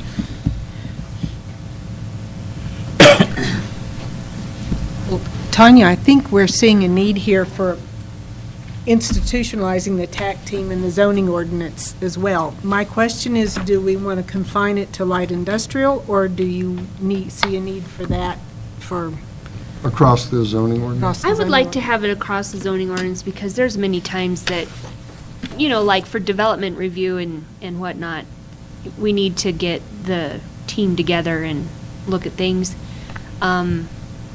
So yeah, I would like to implement it into the zoning ordinance as well, especially for this. Right. Well, commercial also, I think it should be Sure. the Sure. TAC team. Right. And I don't know that we've worded that anywhere on What about like dry cleaners and things like that? Dry Laundromats? cleaners can be very hard on wastewater treatment plants. Dry cleaners, laundromats, same thing? Yeah. Yeah. Now, we benefit from the type of plant that we have. It's a membrane bioreactor, so we operate at a higher mixed liquor concentration than a classic activated sludge plant like City of Albuquerque. So we can take a hit. I mean, but we just can't take a repeated constant or just a massive, anything can wipe out a plant. But we do, the type of plant does facilitate, a pretty decent incoming. Like I said, we can handle when Walmart cleans, even though we see it, but it doesn't wipe us out, so. Do they give you advance notice? Not yet, we're working on that. Okay. That might Yeah, that would be a helpful. blessing. Yeah, I've been employed since February, and that's definitely on the to-do list. I was thinking that on the TAC team that he should, that should only maybe be included for commercial and light industrial. We don't include them for residential, do we? No. No. So That's what I was thinking. It'd be a little bit different TAC team that it would include the sewer. But you do in residential have transportation issues and, access issues, so. Right. I'd like to see it, probably you'd want to write it a little bit flexible so that you could bring people in as needed, not necessarily have to call everyone for every Yeah. review. So. Right.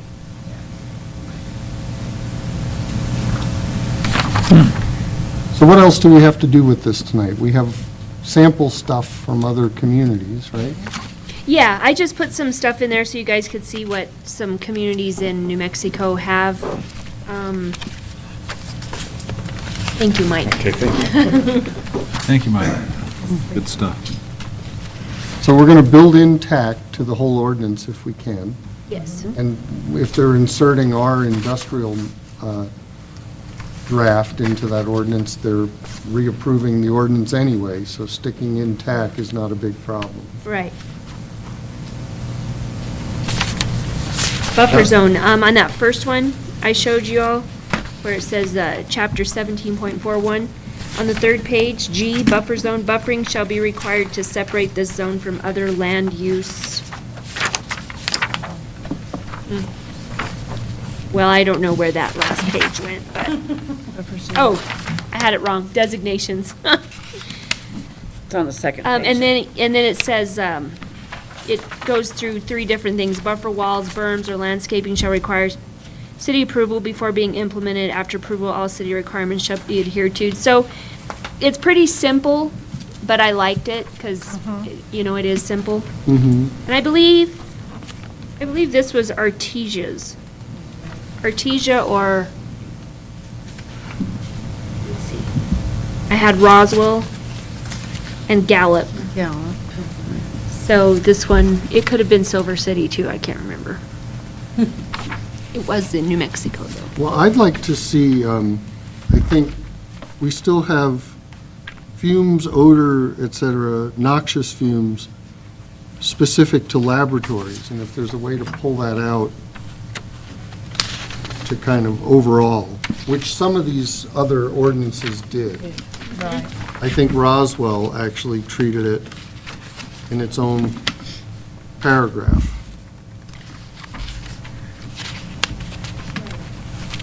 This district is intended for light manufacturing, fabricating, and then they go on to say, creation of noise, vibration, smoke, dust, or other particulate matter, toxic or noxious materials, odors, fire. They have a nice little preamble Yes, in theirs that is excellent. that kind of says none of that stuff. Right. Yeah. So we Regardless can of definitely the put that activity. in the beginning of ours as Yeah, and well. overall, it might be Yeah. better than just putting it by the one. Yeah, Yep. okay. I can definitely implement that before our next meeting and, I do see one in here that we didn't include, boarding kennels or pet shelters. that's allowed in, commercial. But that industrial area would be a good place for kennels because usually don't Parking. have residents close by.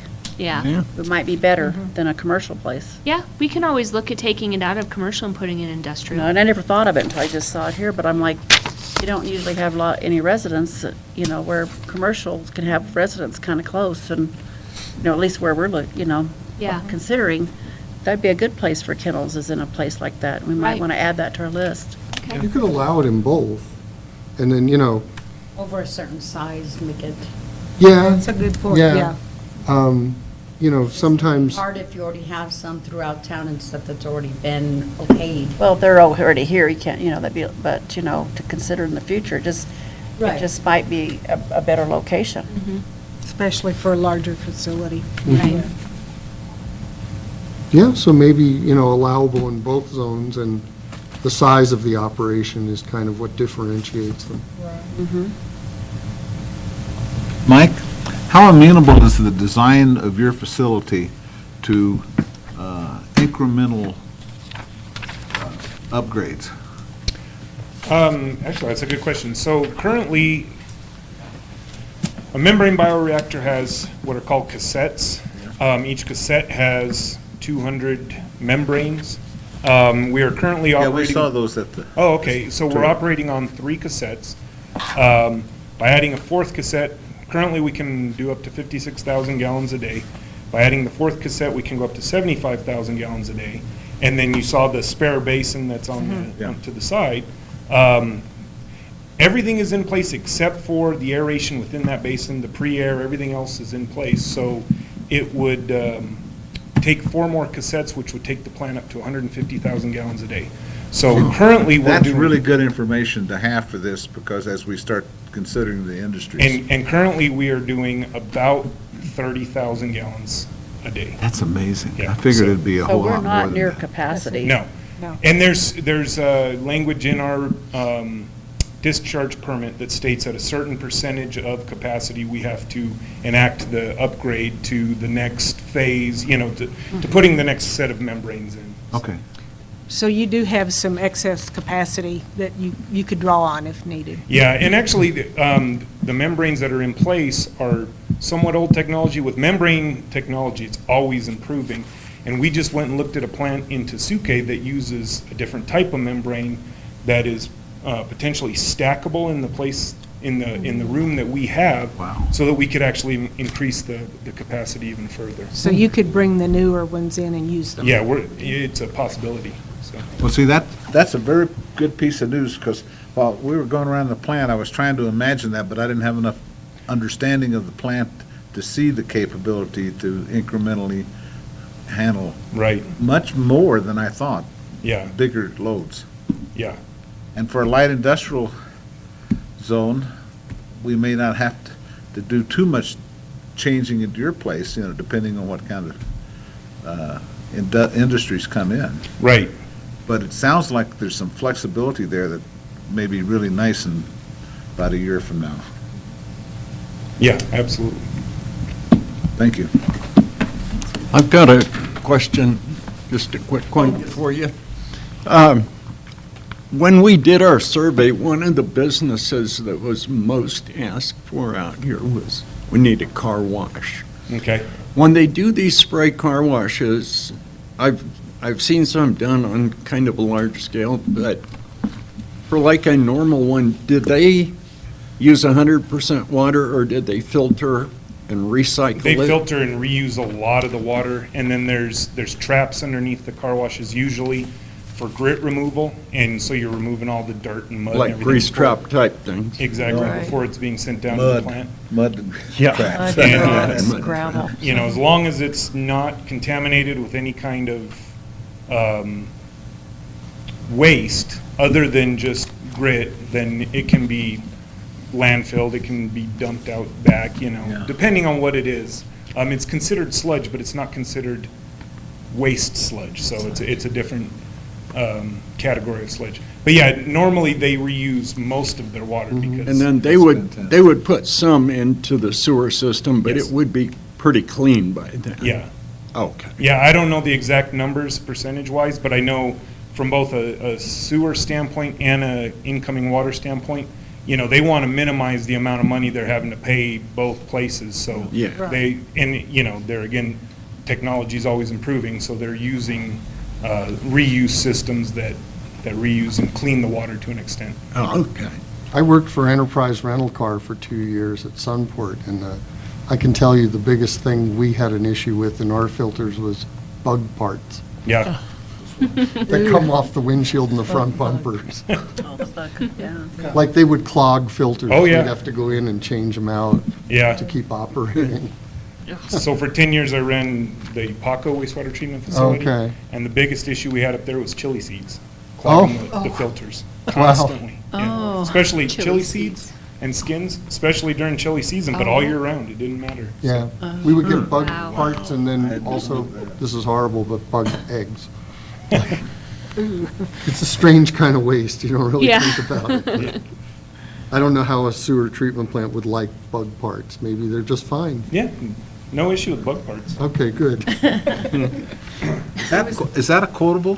Get that in the, Depending on the concentration of bug parts, yeah. get that in the independent. Do you have a question? Yeah, Commissioner I just Herrera? wanted to ask you about laundromats, to have a laundromat in town. Okay.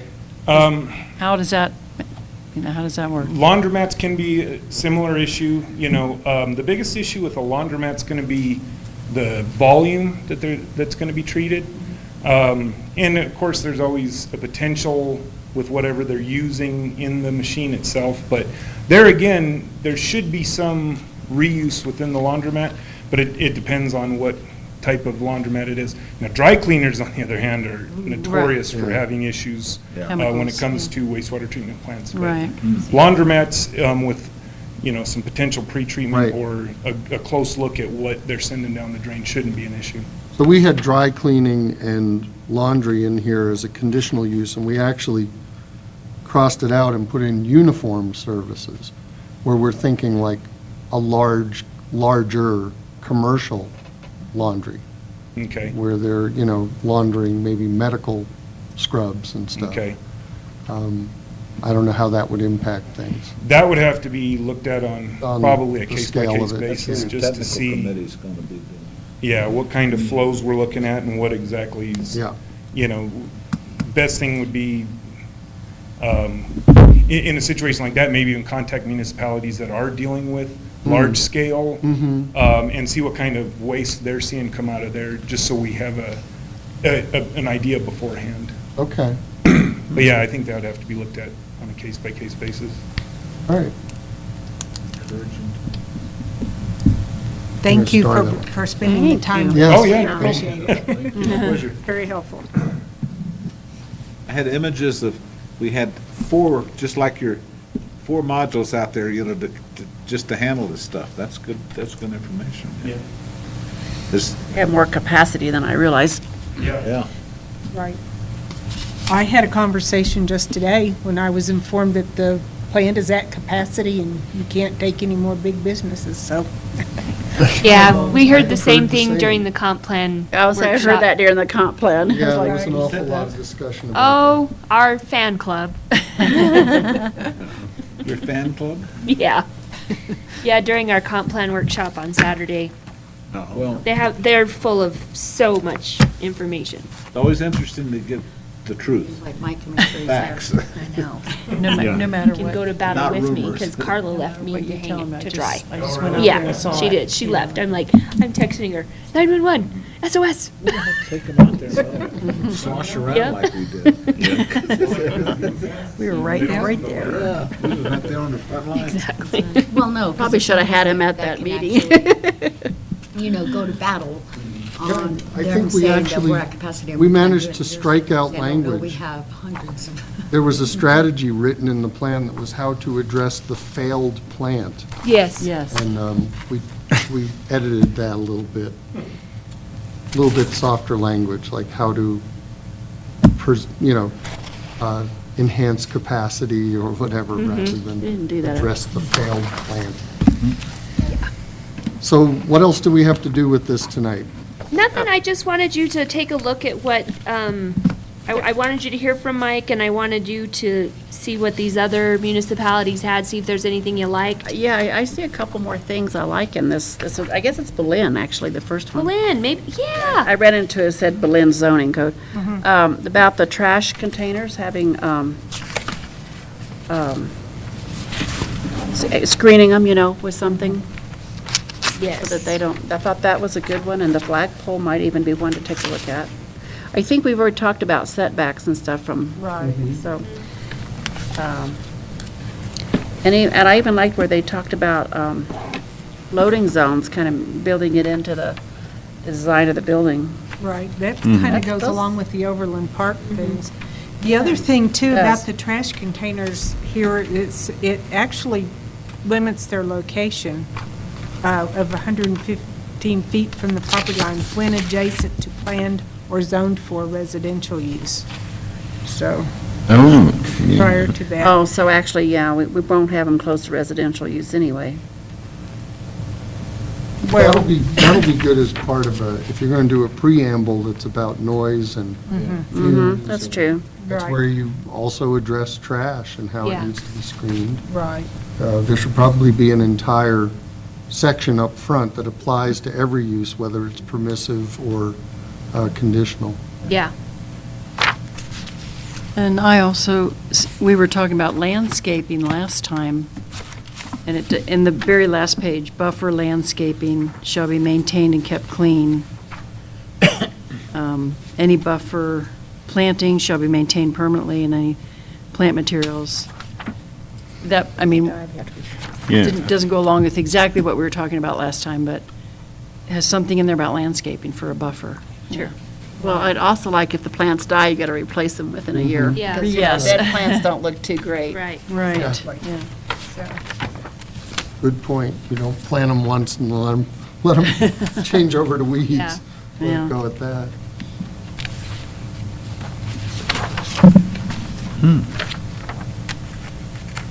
So yeah, I just wanted you guys to see some other ones, and I saw some things that I liked and thought we could implement them into ours.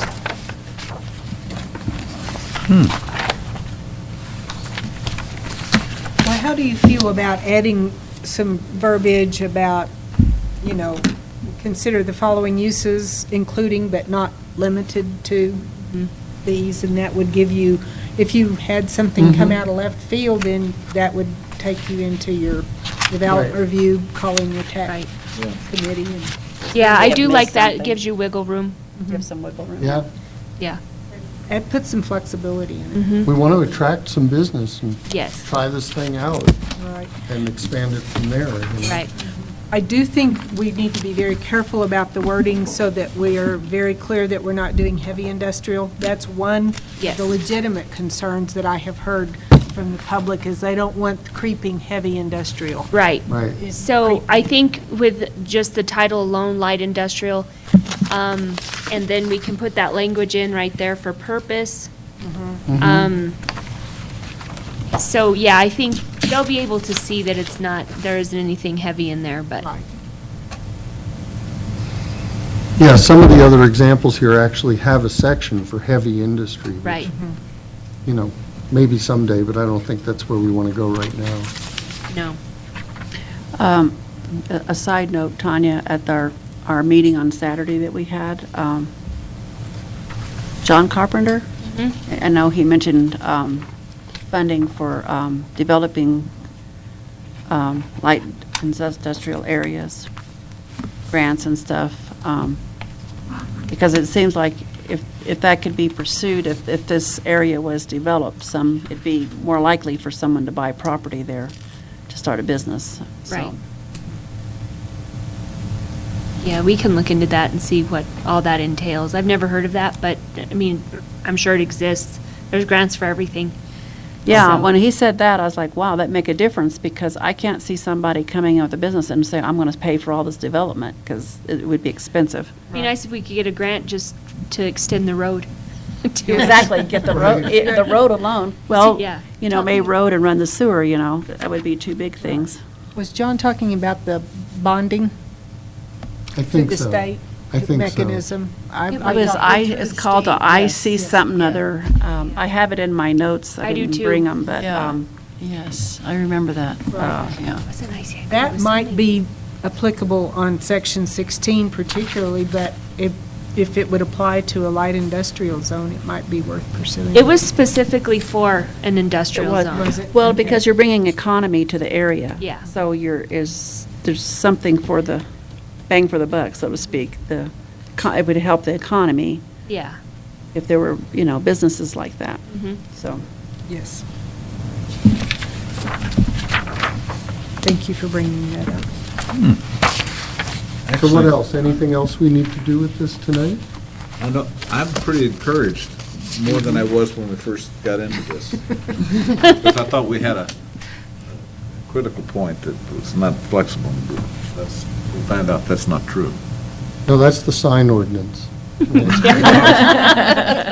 had to back away from that for a We while. decided we didn't want to do, we had enough to do, couldn't do the sign ordinance. backed Maybe away down the from road, that we for a kicked that little can a while. while. I was like, comp plan, and all of a sudden, we're going to also do sign, like, Yeah. got that. And then when they that's- started talking about the cell tower ordinance, I was like, No. oh, I know. This Oh. is relatively easy to massage into Yeah. place compared to those things. yes. I have not read the cell tower Don't. one. So But it anything else sounds on like this, or out should of we date. move on?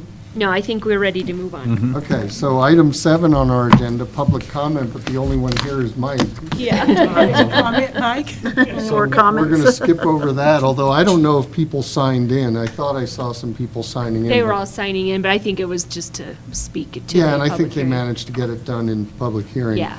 So then, matters from the chair and commissioners, I have nothing. Anyone, any announcements, or? Well, I have a thought about something I just wanted to throw out in our, I guess in our zoning ordinance. You brought up last time that people are always wanting to buy those sheds, to put somewhere,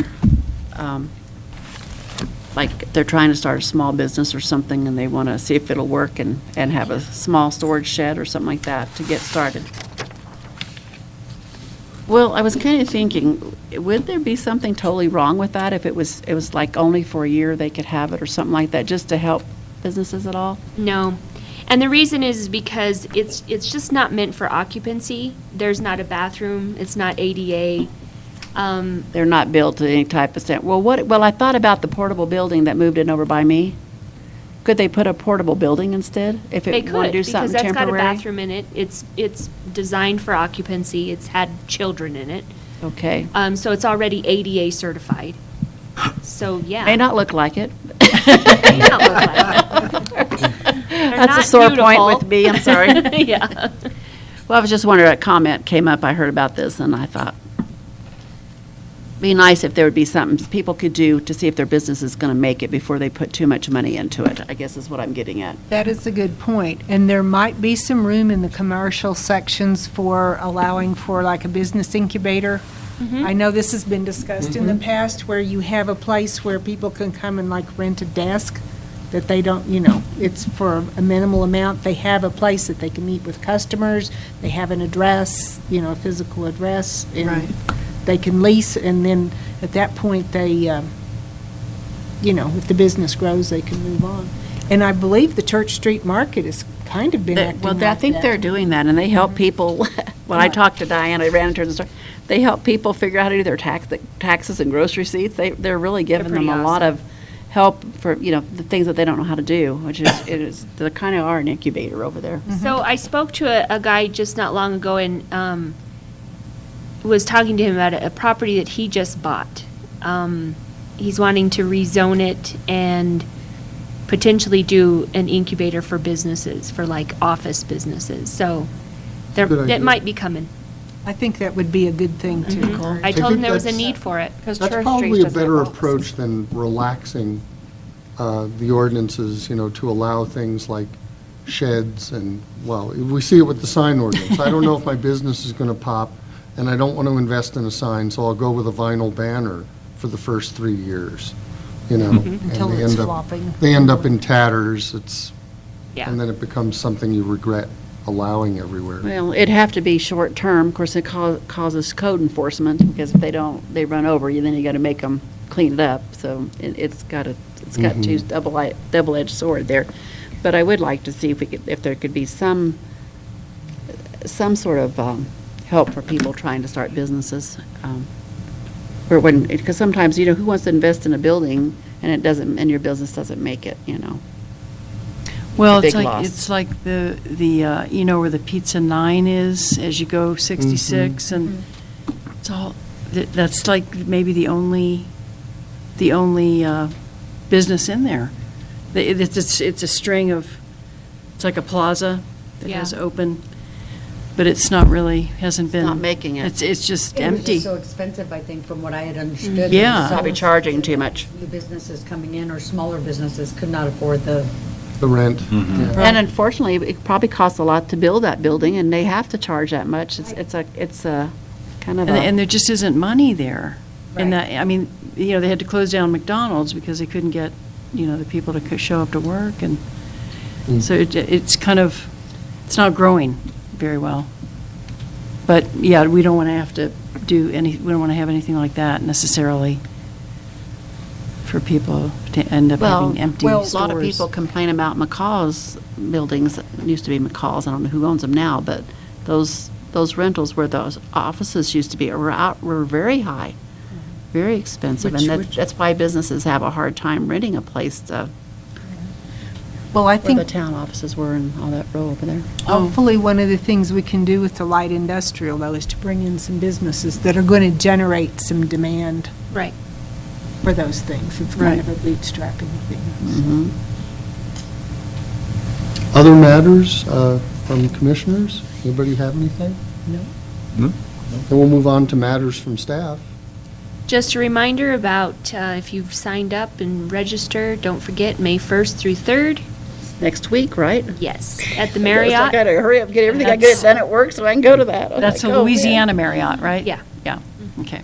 I'll be giving end-of-course exams You're missing out. in a computer lab, in physics and chemistry. Sounds like it's gonna be a really good workshop, actually. Yeah, it is. And then May 31st, I've got all of you signed up to Oh, yeah. go to the COG Yep.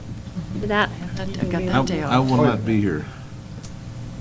Well, you're gonna miss out because they're putting me in on the panel to stump the planner, and I would rather not. I'm regretting it already.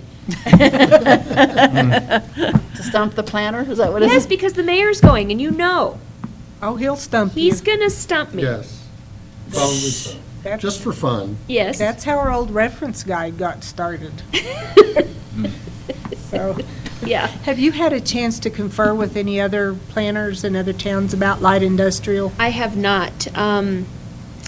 And Maida is going out of town. She's going to Thailand, leaving tomorrow morning. Oh, So when she man. gets back, she said she would be happy to take a look at this and then Right. weigh in on it. I think at some point, we need a set of outside eyes to do, Yeah. do some stress testing, see if there's any leaks in the ideas, something that is a known. Yeah. Right, right. Well, and the best time to do it is at the NMLZO conference when everybody's Right. there. Yep. I thought of the folks from Gallup and the folks from Taos, and, Yeah. we've made a lot of good contacts there. Yeah. Because they just redid all of their whole area, too, Yeah. remember? So yeah, we'll start bending some ears.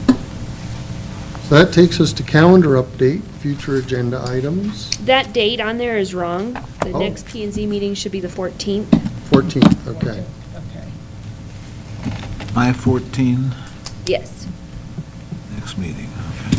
And we probably won't be ready for action on the industrial zone, but we're getting close. Maybe in June. In June, yeah. June 1st, I mean, the first part of So June. are you gonna work the wording on some of the things we talked about tonight? Yes. Okay. I think I may have jury duty, but I might be able to, on the 14th, Okay. Santa Fe. It's one more thing to do, right? Yeah. So I mean, I could tell them, I told them that we have our meetings, I have to go every other Tuesday. So I have to go Lovely. next Tuesday, All she needed. but I could do a replacement. I mean, I probably would be home by the time, but driving right in here. I'll let you know. Okay. All right. So then, we're all set for a motion to adjourn. I move we adjourn. Is there a second? I'll second. All in favor, say aye. Aye. We're adjourned. Thank you all.